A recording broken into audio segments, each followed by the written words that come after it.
দর্শক স্বাগত জানাচ্ছি রেল নিউজের ফেসবুক পেজে। দর্শক এই মুহূর্তে আপনাদের যুক্ত করেছি ঢাকার যে বিমানবন্দর রেল স্টেশন রয়েছে সেই বিমানবন্দর রেল স্টেশন থেকে, এবং দেখানোর চেষ্টা করছি এই বিমানবন্দর রেল স্টেশনের সার্বিক চিত্র, এবং পাশাপাশি এই বিমানবন্দর রেল স্টেশন থেকে সকল আন্তনগর যে নগরের যে ট্রেনগুলো রয়েছে সেই ট্রেন কখন নাগাদ কোন স্টেশন থেকে ছেড়ে যাবে, সে সকল কোন প্ল্যাটফর্ম থেকে ছেড়ে যাবে, সে সকল তথ্য যদি আপনাদের দেওয়ার চেষ্টা করি। দর্শক সামনে যে এলইডি স্ক্রিন রয়েছে যেখানে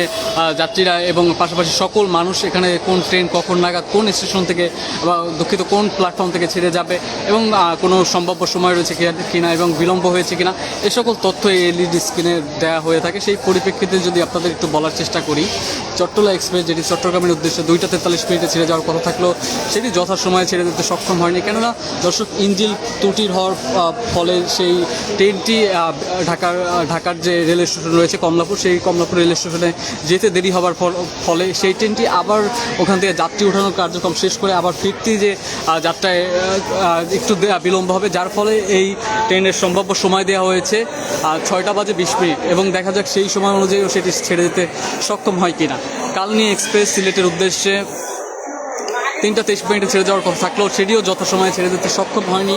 এবং সেটির সম্ভাব্য সময় দেওয়া হয়েছে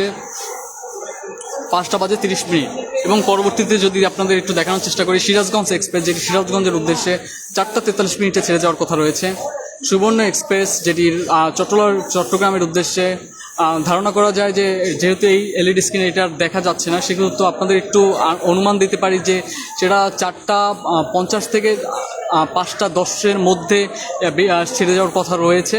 যমুনা এক্সপ্রেস তারাকান্দির উদ্দেশ্যে 5:13 মিনিটে ছেড়ে যাবে।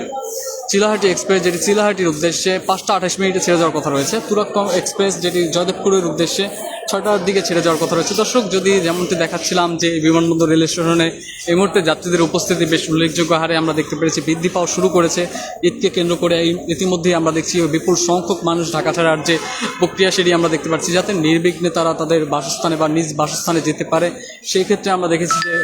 এখন ঢাকা ছাড়ার যে প্রবণতা সেটি আমরা দেখতে পাচ্ছি।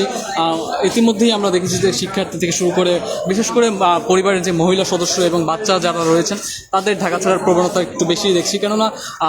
যাদের হাতে যারা গৃহিণী বা যারা চাকরিজীবী নন তারা ঢাকা ছাড়া যাতে নির্বিঘ্নে এবং যে ভোগান্তি অনেকাংশে কমে, যার ফলে তারা ইতিমধ্যেই ঢাকা ছাড়ার যে সিদ্ধান্ত সেটি নিয়েছে, এবং তার পরিপ্রেক্ষিতে তারা বিভিন্ন মাধ্যম রেল এবং বাস, এই প্রধানত রেলের উপরে বেশি একটি চাপ আমরা দেখতে পাচ্ছি যে এখন এই মুহূর্তে যে প্রত্যেকটি ট্রেন ঢাকার কমলাপুর রেল স্টেশন থেকে ছেড়ে আসছে সেই ট্রেনগুলোতে আমরা ইতিমধ্যেই দেখছি যে উপচে পড়া ভিড় নিয়ে এই বিমানবন্দর রেল স্টেশনে প্রবেশ করছে। পরবর্তীতে এই বিমানবন্দর রেল স্টেশনে বিপুল সংখ্যক যাত্রী যারা রয়েছেন তারাও যে সেই ট্রেনটি ওঠার জন্য চেষ্টা করছেন। পরবর্তীতে আমরা দেখছি যে বগিতে একটু পরিমাণও জায়গা নেই, এবং পাশাপাশি আমরা দেখেছি যে ট্রেনের ছাদ থেকে শুরু করে এবং ইঞ্জিন পাশাপাশি সব যে ঝুঁকিপূর্ণ জায়গা রয়েছে সেখানেও ভ্রমণ করতে আমরা দেখেছি। তো সুতরাং বলতেই পারি যে ইতিমধ্যেই যে ঈদের আমেজ বা ঈদের চাপ সেটি এই মুহূর্তেই আমরা আজ থেকেই দেখতে পাচ্ছি যে একটু বেশি পড়তে শুরু করেছে।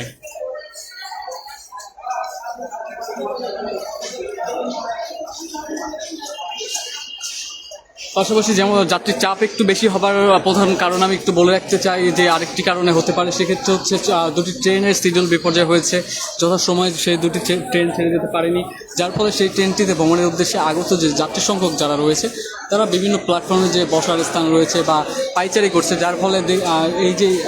এই যাত্রীগুলো একটি বাড়তি চাপ সেটি এই স্টেশনকে পোহাতে হচ্ছে, কেননা ট্রেন শিডিউল বিপর্যয় হলে সেই ট্রেনটির ভ্রমণের উদ্দেশ্যে আগত যাত্রী এবং নতুন করে অন্য ট্রেনের যাত্রী সব একত্রিত হবার ফলে ট্রেনের যে স্টেশনের উপরে যে বাড়তি চাপ সেটি তৈরি হয়,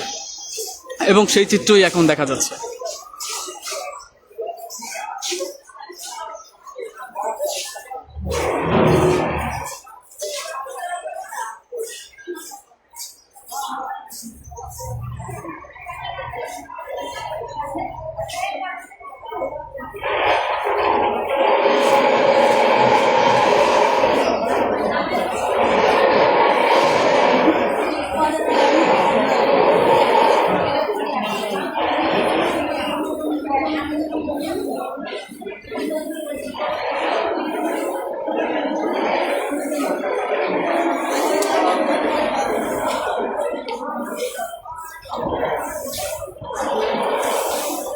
দর্শক, আপনাদের বলতে চাই যে ঈদকে কেন্দ্র করে ইতিমধ্যেই কমলাপুর এবং বিমানবন্দর রেল স্টেশনকে নতুন রূপ দেওয়া শুরু করেছে। 3 স্তর বিশিষ্ট যে প্রবেশদ্বার থেকে শুরু করে নতুন করে জনবল এবং নিরাপত্তার বিষয় সব কিছুই নতুন করে ঢেলে সাজানো হয়েছে। আমরা ইতিমধ্যেই দেখতে পেরেছি বিমানবন্দর রেল স্টেশনও সেটি করা হচ্ছে কমলাপুরের পাশাপাশি। কেননা এই ঢাকায় প্রধান দুইটি রেল স্টেশন হচ্ছে বিমানবন্দর এবং কমলাপুর রেল স্টেশন। এই সাধারণত এই দুটি স্টেশন থেকেই যাত্রীরা ঢাকা ত্যাগ করার জন্য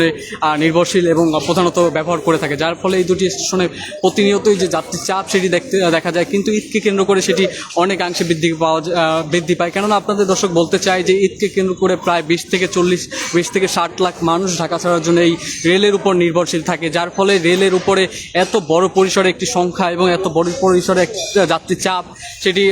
বহন করতে হয়, যার ফলে এই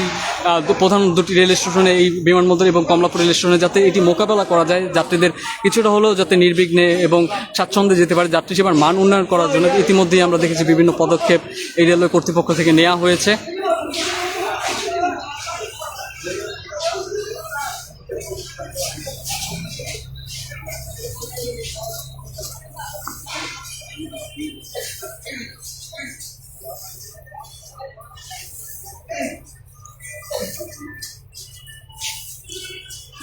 দর্শক, যেমনটি দেখাচ্ছিলাম এই বিমানবন্দর রেল স্টেশন থেকে সকল আন্তনগরের ট্রেন কখন নাগাদ কোন এই প্ল্যাটফর্ম থেকে ছেড়ে যাবে এবং কোনো ট্রেনের সিরিয়াল বিপর্যয় রয়েছে কিনা সে সকল তথ্যই আপনাদের দেওয়ার চেষ্টা করেছিলাম রেল নিউজের মাধ্যমে। রেল নিউজের সাথে যুক্ত থাকার জন্য ধন্যবাদ।